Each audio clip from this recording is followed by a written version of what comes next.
Is Roccia a must pull? Let's find out. Alright guys, we just got more info about Roccia. Her rotations, her kit, her weapon, and prefarm. So yeah, first let's just talk about her weapon. And can we just appreciate how good it looks? I don't know how they always manage to make the weapons look so good. Like, nah bro. I just love this weapon, appearance wise. And I love the name too. Tragic comedy. Anyways, you guys care about the stats more, so yeah, let's just look at the stats. So it has a high base attack, which is good. 24.3% crit rate, so the same as Changliao's weapon. So far so good. Let's move on to the important parts, the weapon skill. So I'll only be looking at S1, so only one copy. Alright, so it increases attack by 12%, which is the usual, yeah. Alright, so no elemental damage bonus like Changliao's weapon. Let's continue. Every time basic attack or intro skill is cast, heavy attack damage bonus is increased by 48% for 3 seconds. So yeah, I guess it's only good for her, so it's not a must pull. If you have Changliao's weapon, then you can skip that weapon. This has more account value, so yeah, rep guys. Her weapon looks so good, but yeah, I'm gonna skip it. I'm just gonna use Changliao's weapon. So these are her weapon materials if you guys are planning on pulling for her weapon. Let's take a quick look at her animations. So this is her character menu animation. She sits on her box. Okay, that's pretty cool. Oh, that lock even opens. What the heck? They put a lot of work into her, guys. Like, Kuro just keeps on cooking. And then we have her idle animation.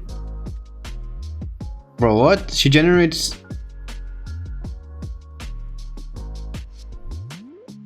Nah guys, what the heck?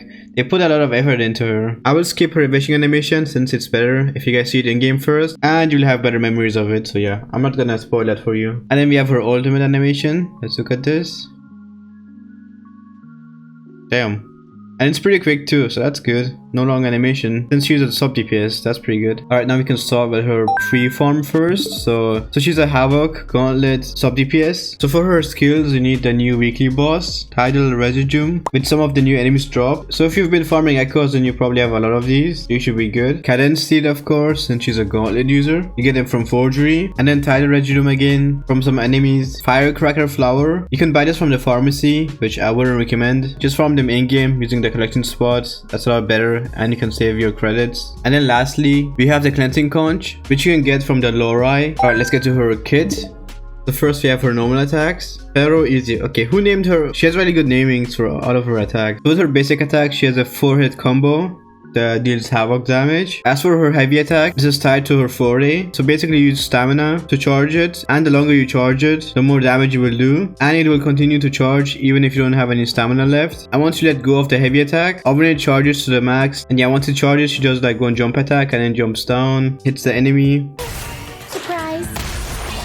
Mamma mia! Avanti! Figurati! And then we have her mid-air attack, which is this one. Consumes stamina and does havoc damage. Her dodge counter deals havoc damage. Alright, let's get to her skill. So with her skill, she pulls the enemy with her tornado and then deals havoc damage. So yeah, she jumps into mid-air. And then if her foray is charged, then you can do 3 bounce attacks where she says Mamma Mia. I'll show you guys that in a bit. And then we have her ultimate, which you guys already saw. So with her ultimate, she first deals an initial hit. It does havoc damage. This is considered heavy attack damage. And then for every 0.1% of Roccia's crit rate over 50%. Okay, you know what? I'll just do the math for you. So she needs 200 points of... Yeah, that should be 20. So basically, you need to give her 70 crit rate. And then she'll give all of the characters on your team 200 flat attack for 30 seconds. That's a pretty long duration, so that's pretty good. Alright, let's get to her forte. So yeah, basically what I said earlier. You charge it with her heavy attack. And then, yeah, she goes up, jumps down, Mamma Mia. And she just does this 3 times. So she can hold up to 340 stacks. And you can gain that 40 stacks by holding the normal attack button. Or you can use her skill to get 100. And then you get another 100 from her intro. So make sure to always use her intro. So now let me just gather everything I read and tell you guys how she works. So from what I've read, you do her intro. And then you hold the heavy attack button to charge up for 40. And then you'll be at like 240 stacks. And then for the third one, use her skill. And then you'll be at 340 stacks. Which is how much you need for her full rotation. So yeah, you press her skill. You go up, and then for every 140 stacks that you have, she does this attack where she jumps down and does damage. So yeah, again, make sure you have 300. Yeah, she does havoc damage, and this damage is considered heavy attack damage. Let's get to her intro. She attacks the enemy and deals havoc damage, and this puts her into her 4th basic attack, which I'm guessing will probably generate more 40 stacks. Yeah, make sure to do a basic attack after you use her intro. And then we have her outro, which will... Bro, they forgot something here. You know what? I have the game open. Let me just look at it in game. They forgot the basic attack here and the percentages. Let's go to her skills. There we go, outro. So the next character you switch to gets a 20% havoc damage bonus and 25% basic attack damage bonus. So yeah, basically Camellya. And this lasts for 14 seconds. So the same as Sunhwa's outro, or until the character is switched out. Yeah, she's just competing with Sunhwa at this point. Alright, let's get to her enhanced skills. So the first one, when you use her skill or heavy attack, she increases her own attack by 20% for 12 seconds. So the same as Jaja, she can boost her own attack. Yep, same as Jaja. And then with her second enhanced skill,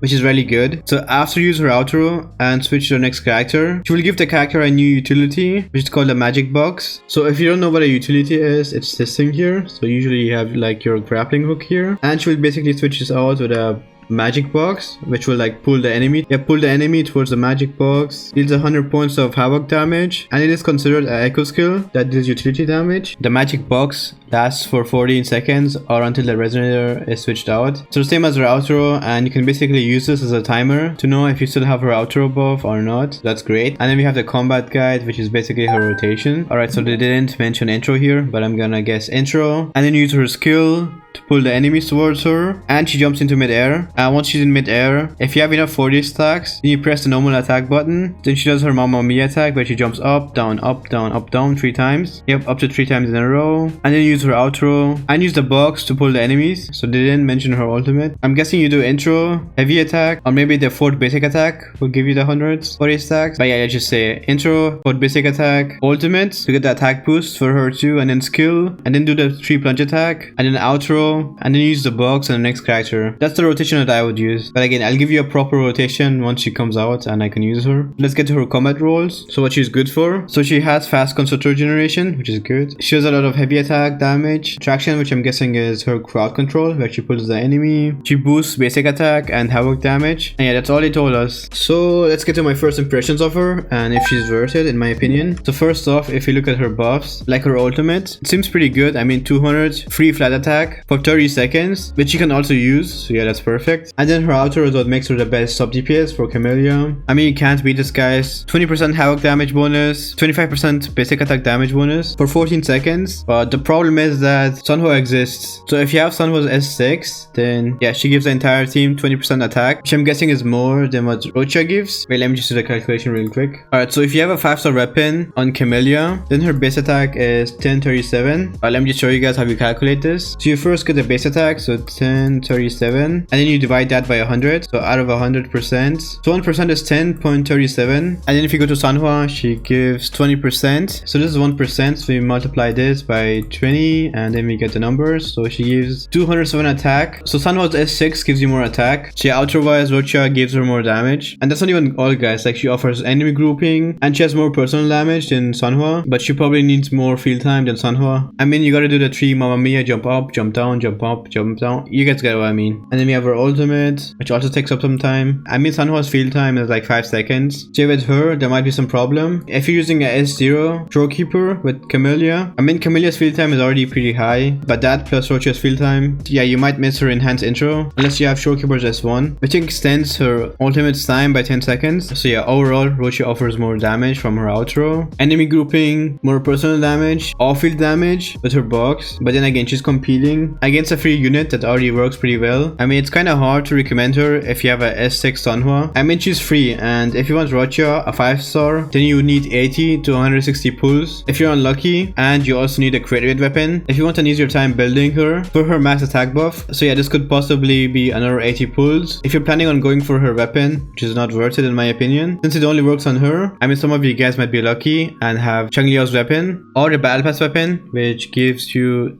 20 crit rate. And another thing to keep in mind about her is that she uses a new set, the Midnight Veil. So it increases her havoc damage, and then her outro does even more damage and even more havoc damage bonus for Camellya. So yeah, you would want to farm this, which would mean that you would have to spend even more wave plate farming this. While with Sunhwa, you have the Moonlit Cloud set, which works on basically every sub DPS in the game, and most of you guys probably already have a set, but then again, we never know. Kuru might release another havoc DPS that does basic attack damage, but then again, by then, Roccia will probably get a rerun. So yeah, there's no rush in getting her for now. So for now, if you're not sure about Roccia, then don't pull on her banner. Just wait for the last week of her banner, and Kuru will probably release Brant's and Phoebe's kit by then, which might have more value. I mean, she could be like Jaja, a character for the future. I mean, if you look at her sequences, Her S2 is really strong. I mean, 40% havoc damage bonus. This is OP for Camellya. And for 30 seconds, nah, bro. But if you're free to play, then yeah, you're not even thinking about the sequences. So let's forget that for now. I mean, to be honest, I would rather spend my pools on Shorekeeper if I didn't have her than getting Roccia. But yeah, this is all my first impressions, guys. I haven't used her long enough to say this, but yeah, I don't think she's a must pull. I mean, I guess a good reason why you might want to pull Roccia is to free up Sanhua for another team. So for now, I'd say only get her if you want to hear her say Mamma Mia, and if you like her design or her playstyle. But yeah, it's really hard to recommend her for a free-to-play player or low spenders right now. I'll make a full guide on her once she releases, otherwise you guys will get mad at me again, like the Yinlin banner. But yeah, I can then give you guys my full impression and whether I recommend her or not. I want to know what you guys think about her and if you guys will go for her or not. Anyways, if this video helps you, then you can help me by liking and subscribing. And yeah, I hope you have a wonderful rest of your day or night. And thanks for watching.